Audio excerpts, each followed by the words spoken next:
Samantala, lumang bomba nahukay po ng isang residente sa bayan naman ng Sison, Pangasinan. Para sa detalye ng balitang yan, kasama natin Idol Denise Brillante.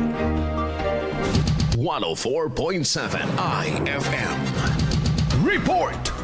Isang lumang bomba na pinaniniwalaang mula pa sa mga nagdaang dekadang nahukay ng isang residente sa barangay Tara-Tara, Sison, Pangasinan. Ayon sa Pangasinan Provincial Explosive Ordnance Disposal and Canine Unit, inuulat sa tanggapan na pagkakadiskubre sa projectile habang may hinuhukay na butas ang isang 67 anyos na lalaki. Sa pagsusuri ng mga explosive ordnance disposal technician na kumpirmang isa itong 76mm projectile na bagamat matindi na ang kalawang at pagkasira dahil sa tagal ng pagkakabounce sa lupa ay nananatili pa rin mapanganib.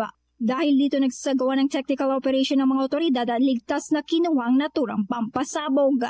Dinala ang nakuhang projectile sa kustodiya ng Pangasinan PECU para sa ligtas na pag-iingat habang hinihintay ang pinal na disposal o pagsira dito. Nagpaalala naman ang mga otoridad sa publiko na huwag hahawakan o gagalawin ang anumang kahina-hinalang bagay na maaaring explosive at agad itong iulat sa pinakamalapit na himpilan ng pulisya.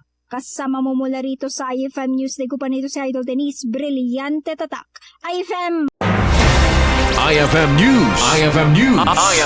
IFM News.